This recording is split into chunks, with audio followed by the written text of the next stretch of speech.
Please join me in welcoming the magistrate. Thank you so much for being here.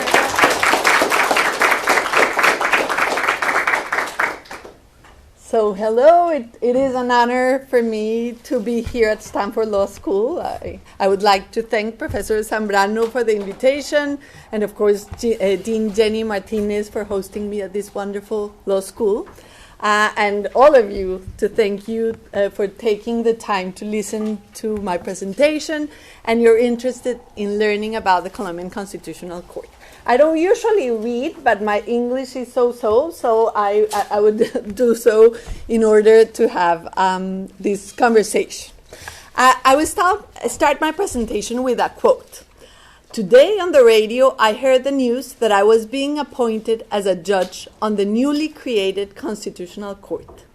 I am inclined to accept, not only because I understand this challenge as a moral compromise, but also because I see it as a possibility to reconcile as possible the law with utopia. Those words are not mine. They were written more than 30 years ago by Ciro Angarita Barón, that he was a professor of my university, so you know who he is. He was one of the first judges on the Colombian Constitutional Court.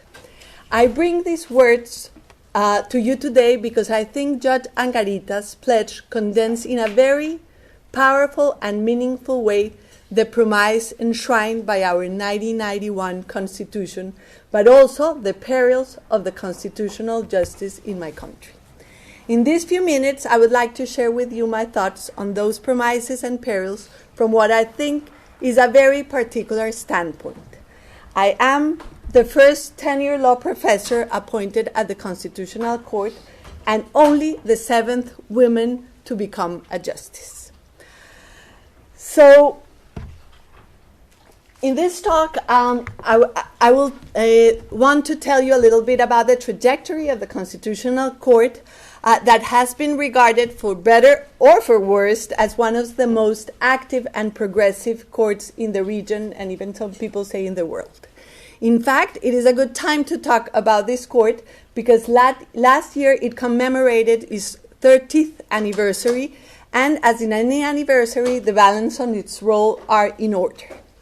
As I only have 30 minutes, I will only be able to give you a basic overview, but I will remain attentive to answer any of your questions. With this in mind, I will divide my presentation into 4 parts. First, I will talk briefly about the Colombian Constitution of 1991. This is important not only because it was under this constitution that the court was created, but also because it's the foundation of the Colombian court jurisprudence. Second, I will talk about the creation of the court, how its magistrates are elected, and how cases reach this tribunal. Third, I will emphasize on some of the Colombian Constitutional Court landmark cases in the past 3 decades. And finally, I will talk about some of the challenges that, in my view, the court faces today. So let's begin by saying that the Constitutional Court, the Colombian Constitution, is a transformative constitution. As a friend of mine, Professor Carl Clare, described the term in 1998, referring to the South African Constitution, but it applies to Colombian Constitution as well. Transformative constitutions call for a long-term project aimed at transforming a country's political and social institutions as well as power relations in a democratic, participative, and egalitarian direction. This project entails the endeavor to introduce large-scale social change through non-violent social process based on the law. These type of constitutions do not entail a revolution, but they seek to promote a profound change in the status quo, a change that is fundamentally oriented by the guarantee of rights, including social and economic rights. Although all public institutions should orient their activities to their attainment, within this constitutional project, judges shall, unavoidable, play a leading role because they are conceived as actors that shall illuminate the steps across the bridge and reveal the ways in which laws and legal practices may serve as an instrument to strengthen democracy and attain social justice. Let me share with you some examples to illustrate my point, taking directly from the Constitution. Article 1st of the Colombian Constitution described the transformative nature in this way. Colombia is a social state under the rule of law, organized in form of a unitary republic, decentralized with autonomy of its territorial units, democratic, participatory, and pluralistic, based on the respect for the human dignity, work, and solidarity of individuals who belong to it, and the prevalence of the general interest. Article 2, for instance, encompasses essential goals of the state. The country seeks to serve the community, promote the general prosperity, and guarantee the effectiveness of the principal rights and duties stipulated by the Constitution, and to facilitate participation by everyone in decisions that affect them in an economical, political, administrative, and cultural life of the nation. Borrowing a quote from Gabriel Garcia Marquez, 100 Years of Solitude, for most of its Republican history in Colombia, time was not passing. It was just turning into a cycle. Political violence, social exclusion, and economic disparity were struck in the soul of our nation's identity. All this was attached under the umbrella of a highly authoritarian and centralist 1886 constitution. As all the constitutions enacted in Colombia in the 19th century, more than 10, the 1886 constitution was a political accord imposed by the vanquisher of a civil war. Under this constitution, Catholicism became the sole religion in the land, ethnic and racial minorities were purposely excluded, and the presidency was invested with enormous emergency powers that, as a matter of fact, our presidents were certainly no shy about using them. Many scholars refer to the 100 years rule of this constitution, the 1886 constitution, as, I quote, the generation of the state of emergency.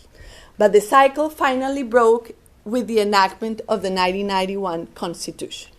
In 1990, empowered by a student movement that refers itself to the Séptima Papeleta, and then we can have the anecdotes of what does that mean, a peaceful revolution started to take place in the streets and corners of the country. The pinnacle of that revolution came in December 1990, when for the first time in the country's history, people had the chance to elect their representatives for a national constitutional assembly. The result was a true melting pot. Former guerrilla leaders, establishment politicians, minority representation, especially from the indigenous community, and some women, very few to be honest, had the Herculean task of drafting a new constitution that was suited to spin in the center of the same cycle of violence and exclusion. The issuance of the 1991 constitution was paradigmatic.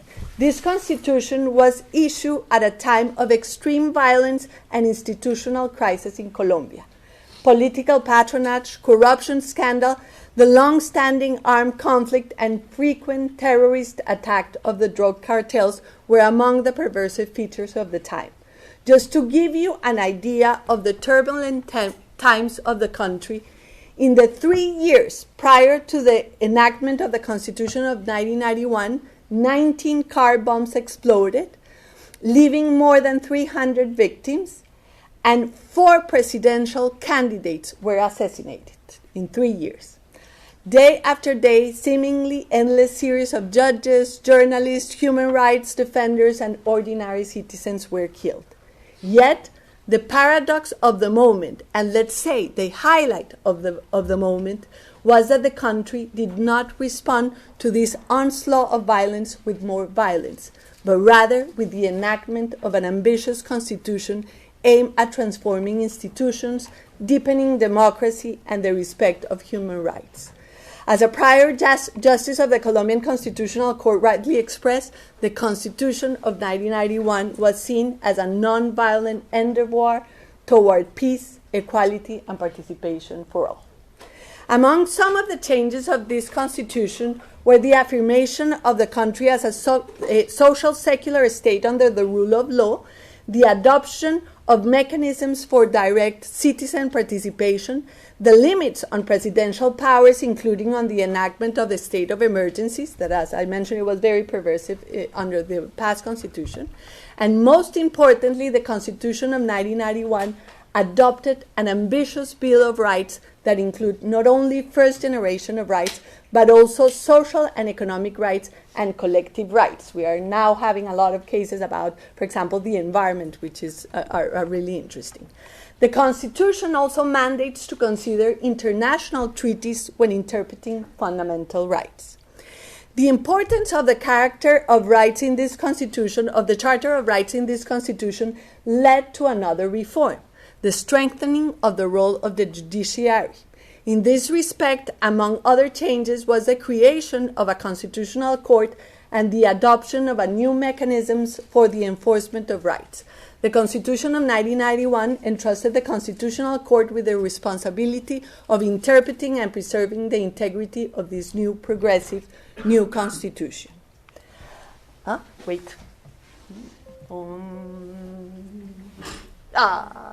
Okay, so this is me.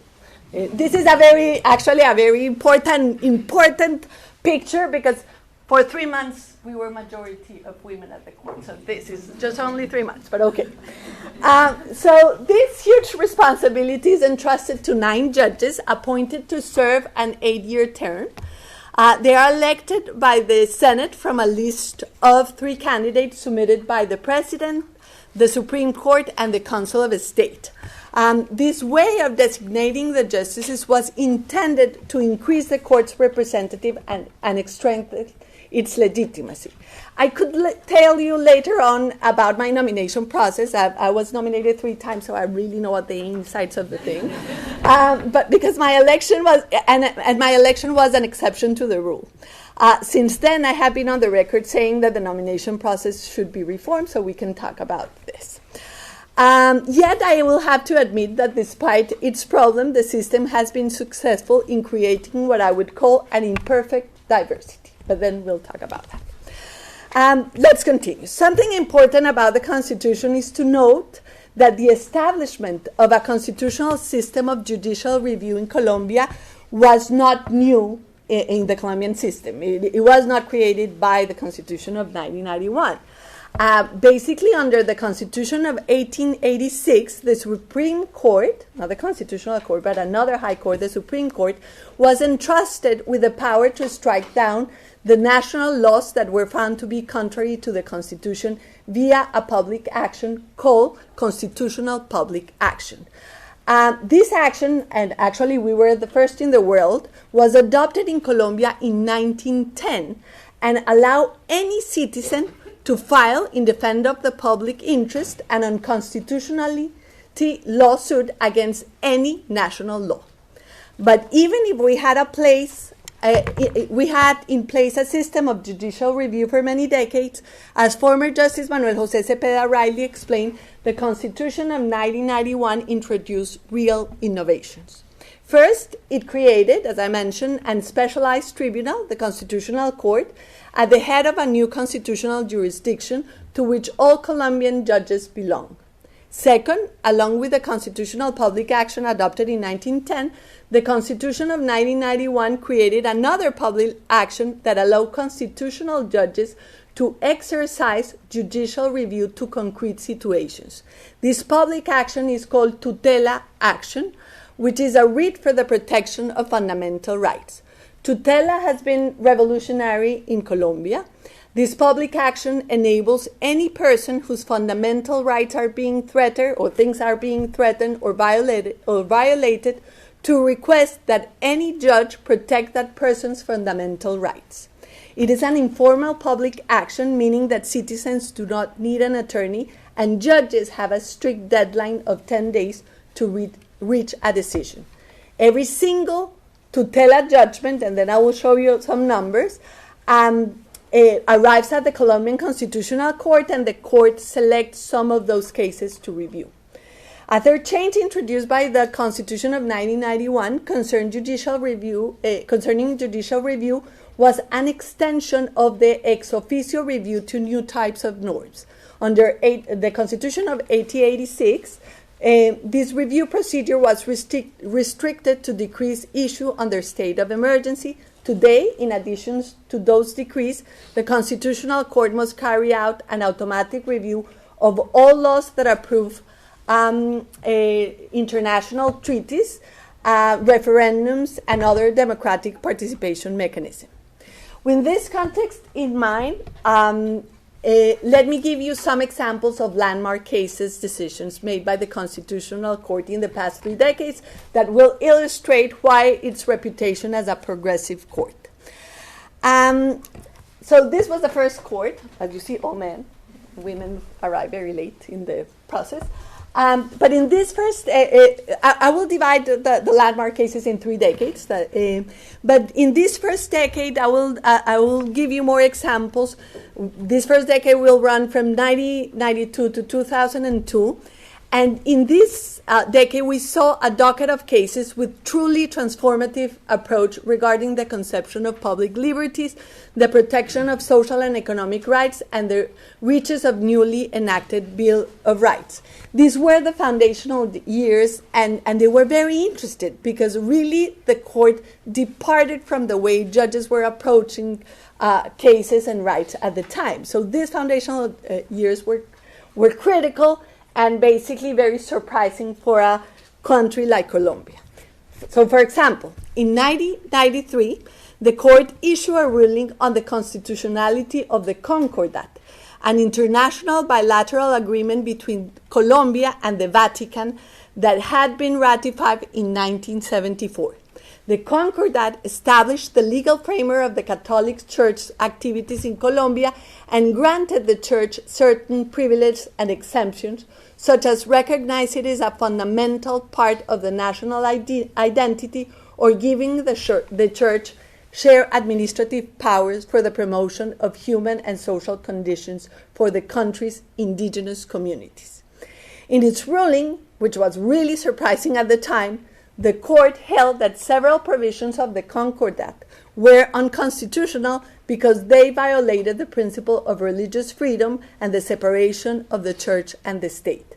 Among other things, the court found the provision that gave the Catholic Church the exclusive right to teach religion in public schools and the power to decide the proper measures for the advancement of rights of indigenous community. It found that they were unconstitutional because it violated the religious neutrality principle and respect for the autonomy of ethnic minorities. It should be said that this was the first time in the 90s that a court said that. In 1994, which also a very surprising decision, the Colombia Constitutional Court issued a landmark ruling, very controversial one by the way, that decriminalized the personal possession and use of drugs in small quantities. The ruling was based on the principle of individual autonomy and the right to privacy, and it marked a significant departure from Colombia's previous approach to drug policy. In this ruling, the court premise was that the possession of drugs for personal consumption was a matter of private conduct that did not harm third parties or violate the social order.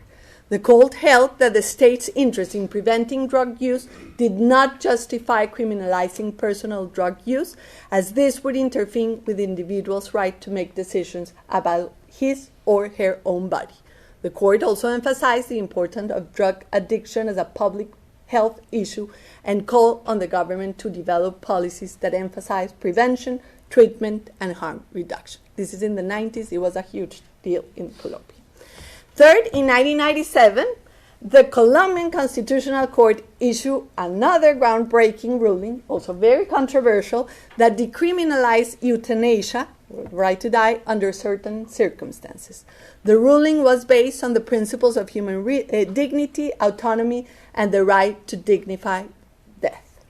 Fourth, in 1997 decision, the court developed an important concept that is called the unconstitutional state of affairs to address systematic violations of the Bill of Rights. At the time, it did so in a case addressing inhumane prison conditions.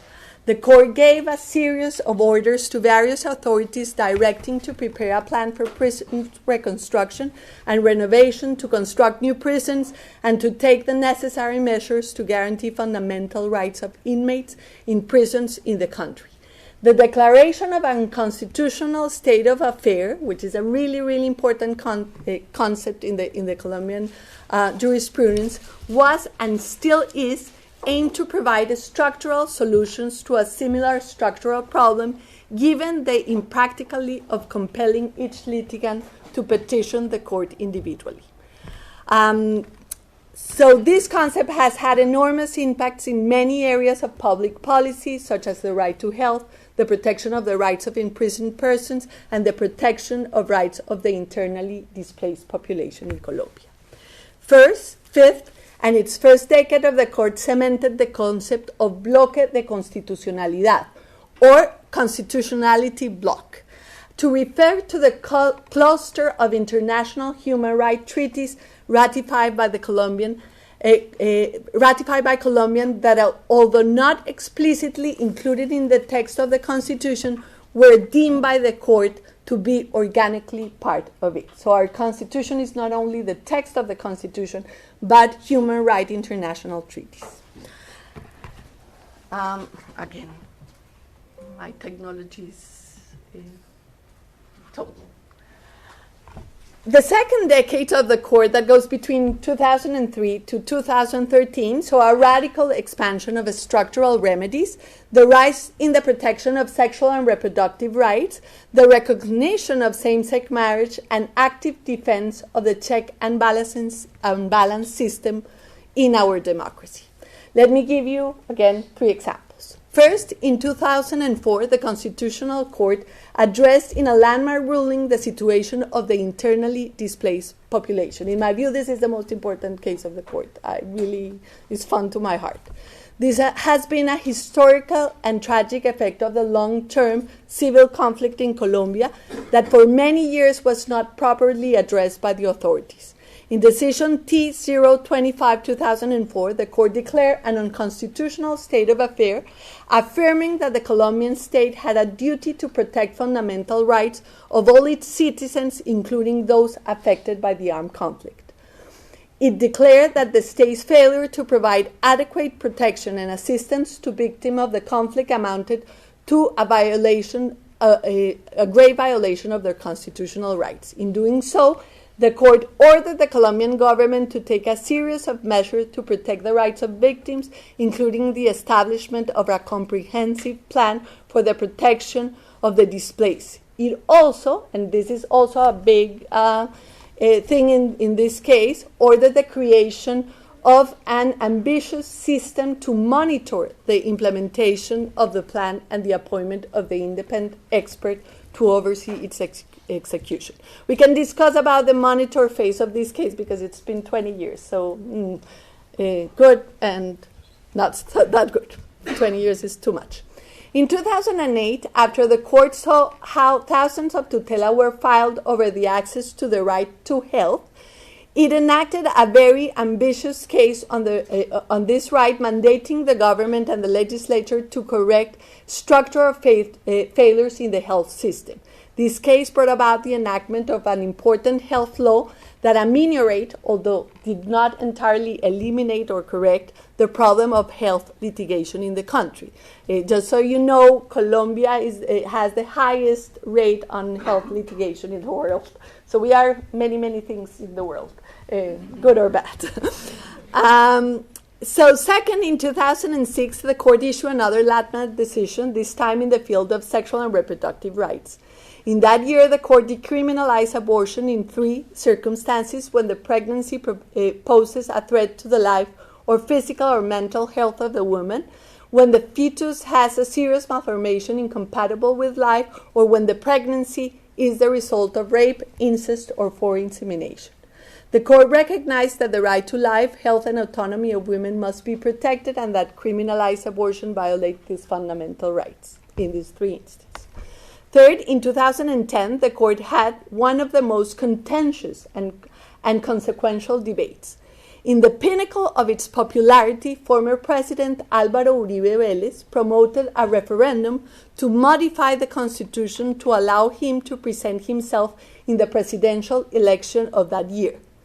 Through its majorities in Congress, Mr. Uribe had already changed the constitution in 2005 and successfully run for a second term as president.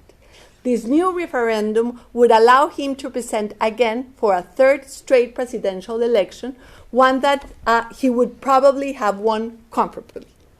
However, in February of that year, a couple of months before the presidential election, the court, in a 7-2 decision, concluded that, among other problems, this referendum violated the Constitution because the proposed change substantially affected the democratic principle inherent in the country's constitutional order.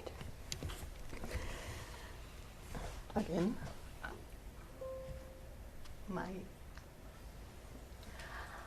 So finally, in the third decade, and I'm just only quoting, just mentioning some cases, from 2014 to our current time, the court has witnessed very passionate and consequential constitutional debates.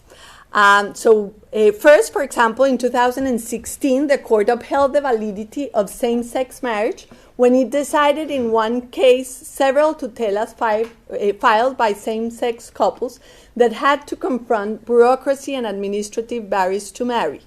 In a 2011 decision, the court asked Congress to settle the matter by legalizing this type of unions.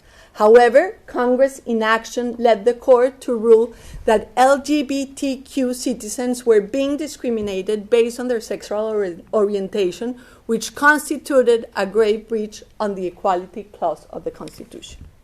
Second, as part of the peace accord, the specially fast-track legislative process was created to enact a considerable number of norms with the purpose of implementing the terms of the agreement. Also, a constitutional amendment was introduced to create a special peace jurisdiction, a newly minted tribunal conceived as the cornerstone of the transitional justice system adopted to assure the prosecution of most serious crime committed during the Colombian conflict and the recognition of proper remedies for all the victims of the conflict. All these changes were upheld by the court under the idea that the Colombian Constitution of 1991 was, in fact, a form of a peace accord, and that a right to peace for every citizen was at the centerpiece of its conception and design. As far as I'm concerned, the Colombian Constitution is the only one that says that all Colombians have a right to peace. Third, last year the court advanced in the decriminalization of abortion in a very contentious decision also. In a decision published in February 2022, the court decriminalized abortion under any circumstances, not only on the three circumstances previously ruled, during the first 24 weeks. In this decision, the Constitutional Court also instructed the government to guarantee safe and efficient access to abortion and to provide comprehensive sexual and reproductive health services, including contraception, education, and counseling, and to promote culture of respect for women's rights and choices. Just last week, we decided 50 petitions to annul this judgment. So it has been very contentious, as you might think. Of course, these are only few cases that the court has decided in the past 3 decades. And what I have illustrated here is not intended to idealize the role of the court. I am well aware that an evaluation on the court's role must go beyond individual cases, and it should be analyzed from a wider perspective, the impact of the judicial intervention. And in this balance, the expectations concerning what constitutional justice may or may not achieve in terms of social change must be modest at best. Our court have limited capacity, as any other court, and resources. It cannot solve by itself the deep structural problems affecting a country like Colombia, and some must even say that sometimes intervention of judges are not good. so we can have that discussion. But under this modest way of evaluating the court's role, I truly think that the court I represent has played a pivotal role in Colombia. It has contributed to infuse the Colombian legal system with new perspectives. The court has taken seriously the protection of rights, placing a special attention in this type of the fulfillment of rights of the most vulnerable populations in the country. The court has become a forum where the most difficult, pressing, complex, and sensitive national problems have found increasingly legitimate response. Equally important, the Constitutional Court has played a remarkable role in the construction of the rule of law and of peaceful resolution of social conflicts. Borrowing Sable and Simon's expression, the court's decisions have contributed to destabilizing rights, that is, to activate institutions that have systematically failed to comply with their obligations and have remained immune to the traditional forces of political amendments. But of course, the role of the court is not devoid of criticisms and challenges. So I'm only going to speak about some of the challenges, not the criticisms. Let's say that many of these challenges derive from the constitutional project itself.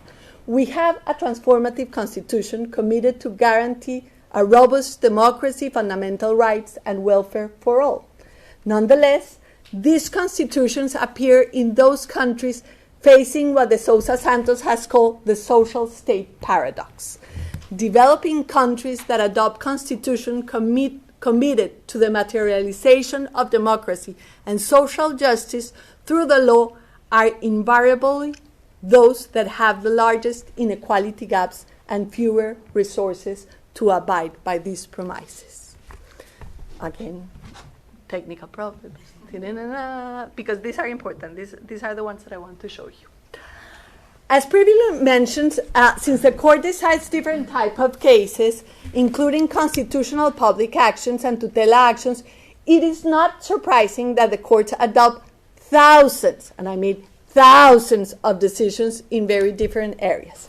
Let's just say for now that the amount of cases that the court decides is overwhelming. In order to illustrate the magnitude and influence of its work, here are some statistics of the court.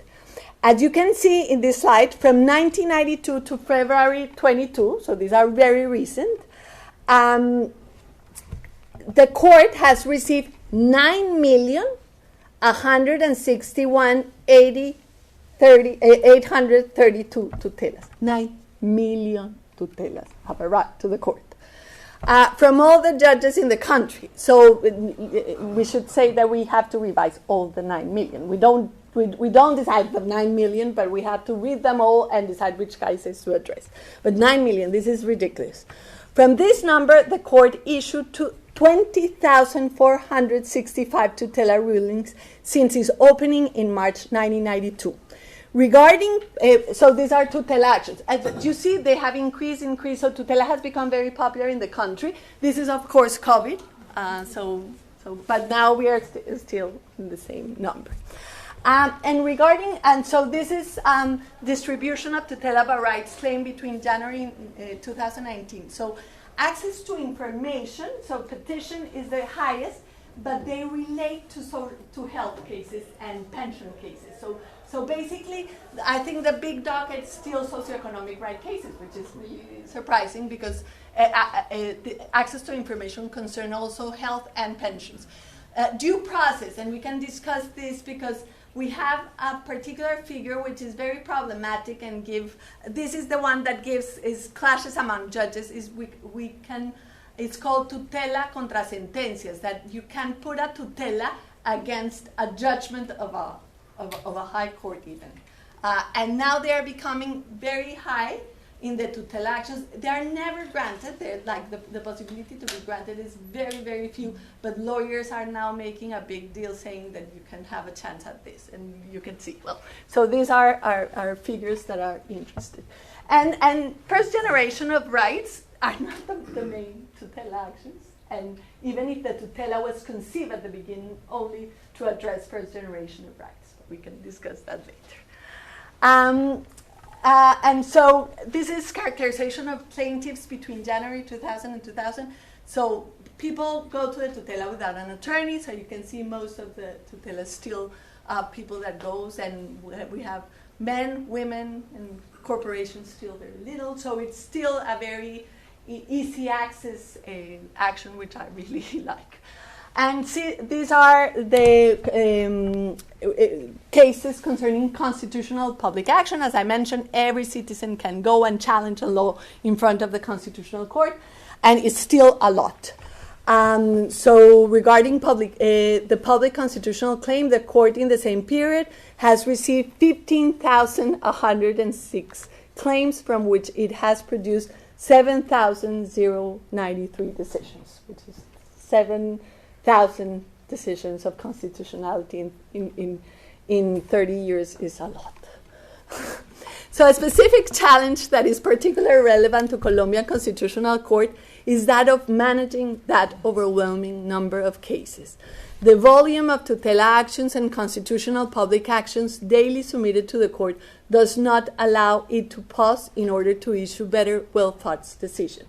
And I'm saying this as I was a law professor. I needed to read everything that there was there in order to make a decision. Now I have to make a decision like this, like, okay, I don't know, wait. So that's how we make decisions, which I think this is not the way to go.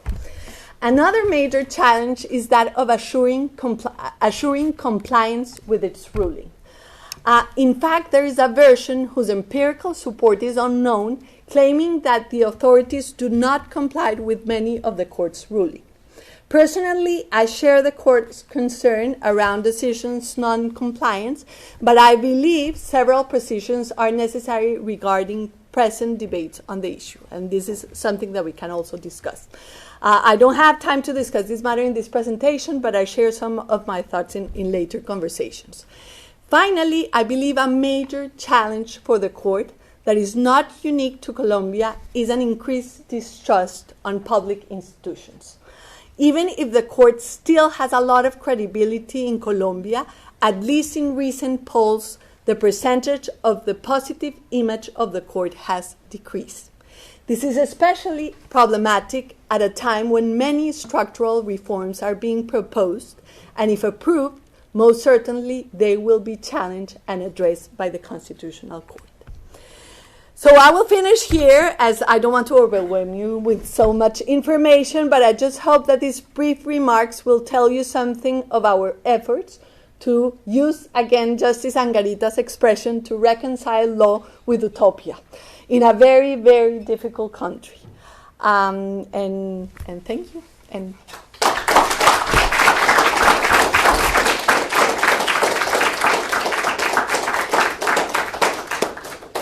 questions? Thank you so much for your presentation. I have a question regarding a recent decision of the court about the suspension of a law in Colombia, and I think that was it. 3 days, 2 days. Yeah, it is a huge deal. it's worth The one. discussing. So- What do you think? Yeah. So I was the only concurrent opinion with Antonio. So basically, what happened last week, Thursday last week, was that the court decided or granted the court granted itself some powers that are not in the law and not in the Constitution to suspend legislation until so basically Congress enacts a legislation, and usually the legislation goes on until the court revises it and it declares it constitutional. But the court is really concerned and had the experience, a very recent experience, that when you arrive late with a decision, that law that is really unconstitutional on its face could produce very problematic effects. And so other courts have the power to suspend, for example, administrative acts but we didn't. We didn't have it, at least it was not written in the law. And so the court last week decided that it has that powers. how do they came up with that powers that are not written in the Constitution, said basically that by we are the guardians of the supreme law of the land, and it basically it addressed Article 2 of the Constitution, and the article saying that we must guarantee the rights of the people. And so it was an announcement, and I was very, so basically I concur the opinion, I did not dissent, because I think the court should have those powers, and we've seen it in cases, very problematic cases, especially one of last year, which was a case, we have something that is called the guarantee law. So in political elections, territorial entities and municipalities cannot start making, ¿cómo se dice, contracts, contracting methods, because that will be a way of distorting democracy. And so we have that, and it is a way of distorting democracy. They start making a lot of deals. And so basically, the legislature suspended this guarantee law during election times. And the court knew that this, and the Congress knew that that was going to be declared unconstitutional. It knew that it was going to be declared unconstitutional. But by the time the court decided the case, everything like happened. So that's why we realized that we really need those methods. But my distance with the decision is that I think those have to be really exceptional. And they are not exceptional just by saying that they will be exceptional. So for example, we have this tutela against decisions of higher courts. And when we decided that in the 90s, we said, those are exceptionals. And now you see, many of the tutela cases are these exceptional cases. So I don't know what will go on, because it was an announcement. It was a dictum. It was not, so it's just a paragraph. But saying, we will have that power and we will exercise it.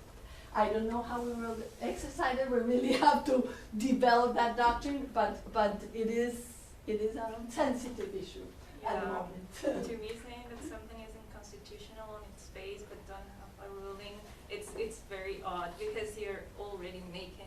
That was a big discussion. Is you are really saying this is unconstitutional? How are you going to say? Are you saying before? And that's why that's even my concurrent opinion. I said, well, one of the things that the Constitutional Court has is it is a political court. We are elected and indirectly elected by politicians. It's a political court, and something that gives us legitimacy is the fact that we promote dialogues with citizens. Everyone can just participate and have amicus briefs and debate things. And I really think you cannot suspend a law that has been democratically enacted without any dialogue or democratic dialogue, just by presuming that something is unconstitutional. So I don't know how this will go on. My concurrent opinion will be detailing my concerns, because this is another strange thing. We announce judgments without the judgment being on paper. So we're still writing these things. That is a crazy thing that happens in Colombia for very specific reasons. But I know, I share your concerns about that case.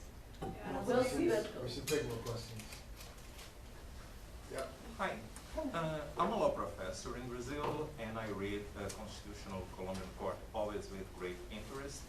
And both Colombia and Brazil enacted very progressive constitutions, and both of them also have constitutional actions that allow citizens to protect and address constitutional human fundamental rights violations.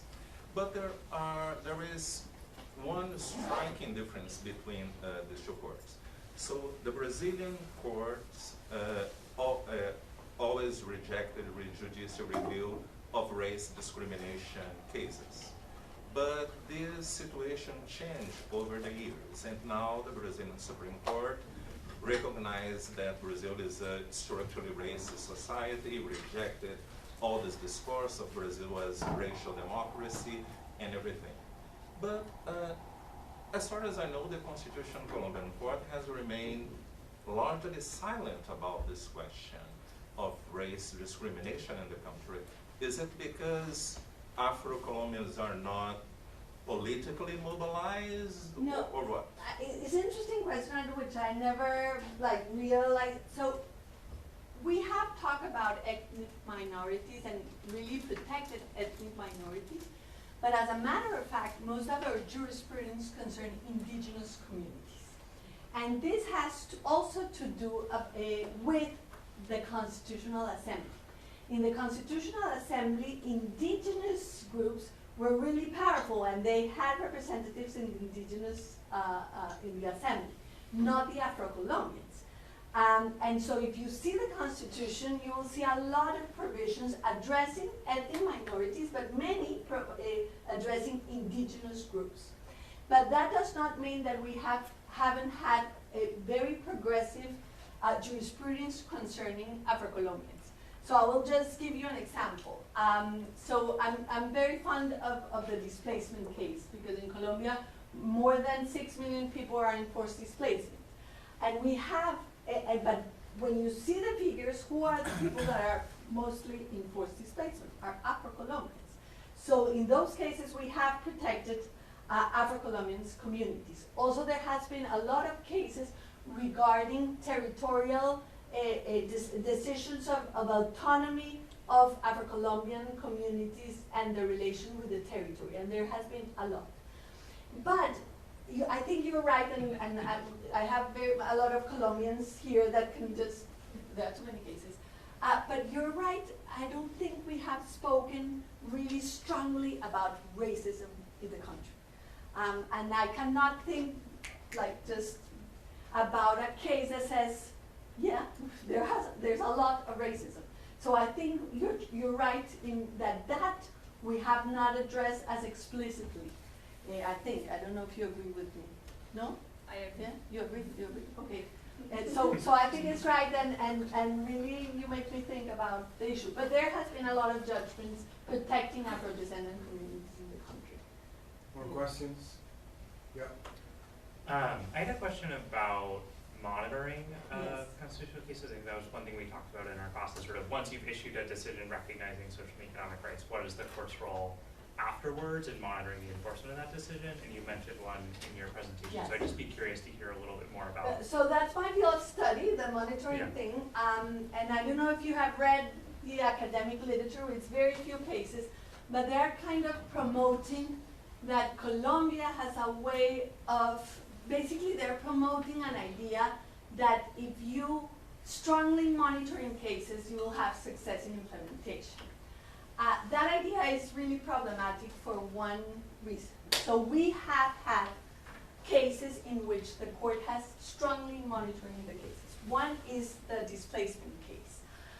We have had, we installed a so-called monitoring chamber to monitor the case, and we do public hearings, and we are asking all the time the government what it has done about forced displacement.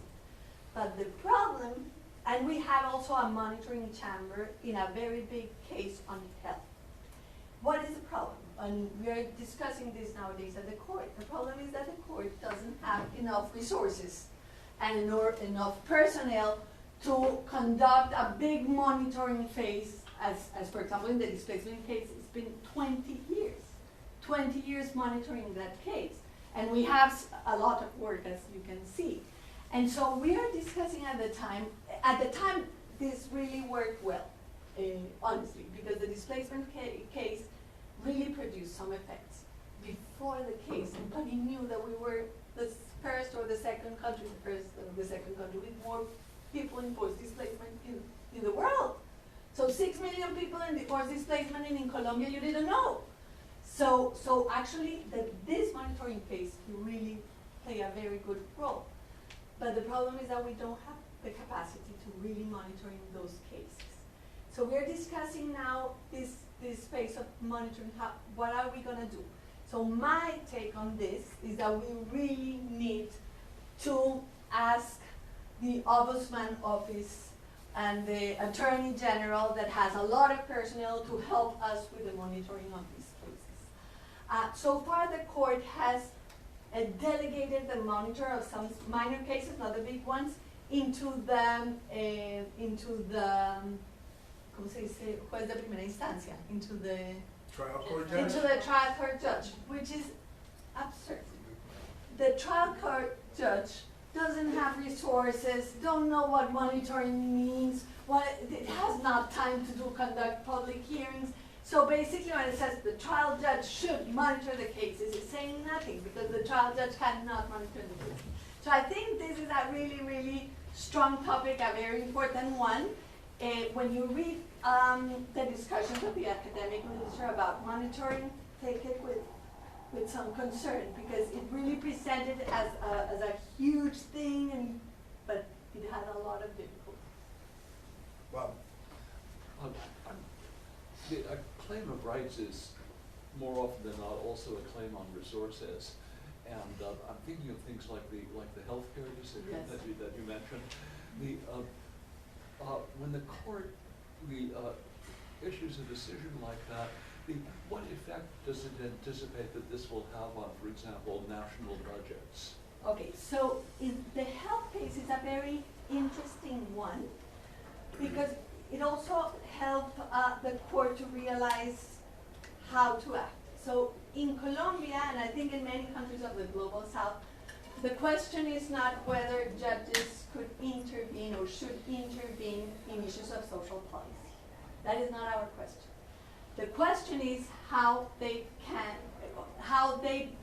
best can intervene. What would be the best way for them to intervene? We don't have the discussion of whether judges should adjudicate socioeconomic rights or not. That is out of the picture now. It was in the 90s, but not now. But the problem is that when you see the numbers, especially in the 90s and the 2000s, we have huge number of health litigation in the countries, individual litigation. And basically, the tutela judge were granting everything that was asked for.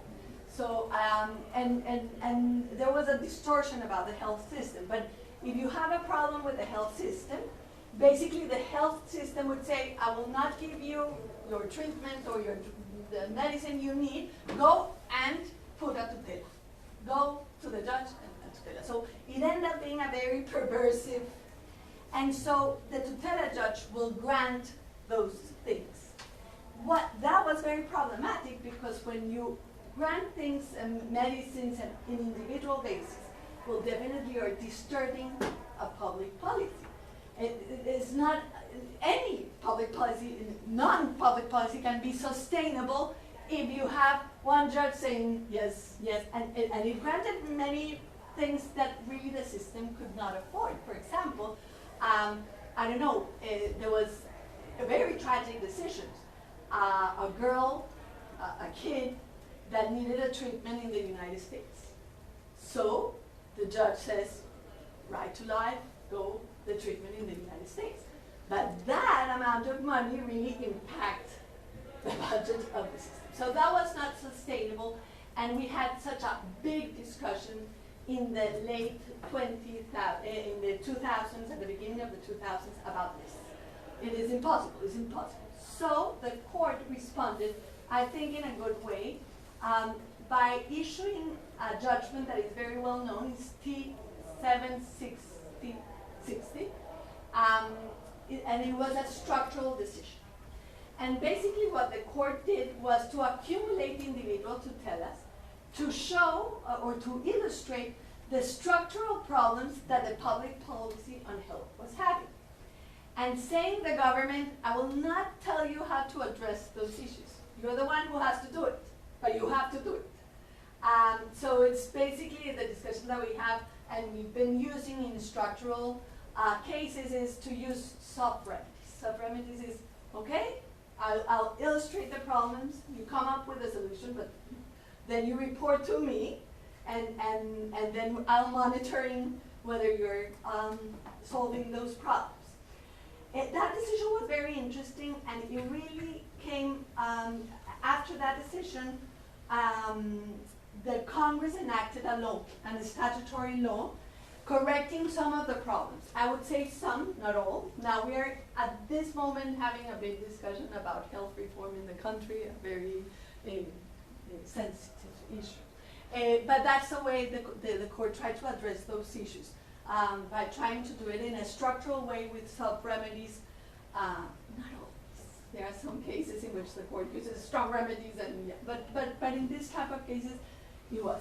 And I think that the health case decision was a very interesting one about these budgetary issues.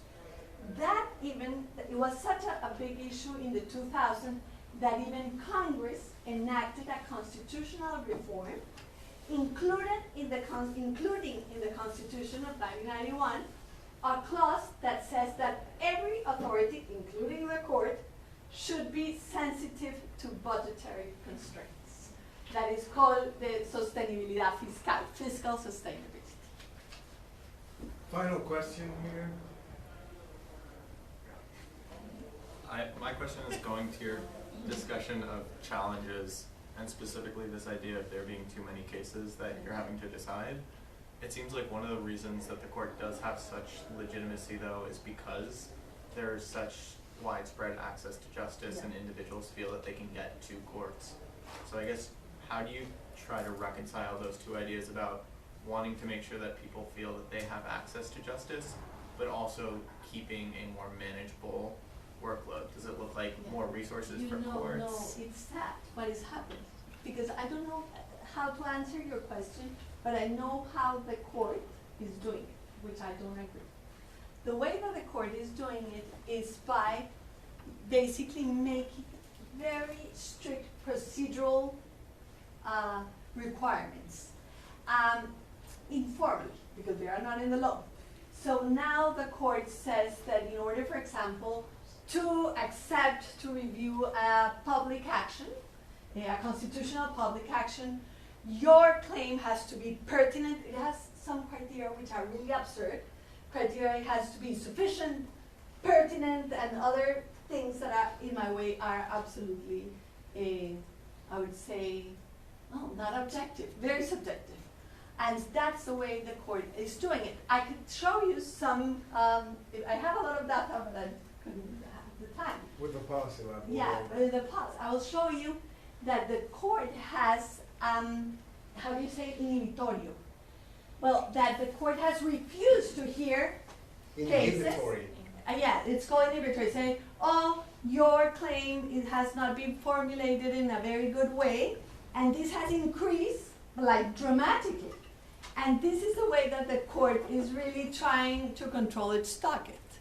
But it's hard because then if you do statistics, now lawyers, even if there are less, they have more opportunities to be heard by the court, even if this is a public action. So it's a lot of problems and challenges. Well, thank you so Thank much you. for everything.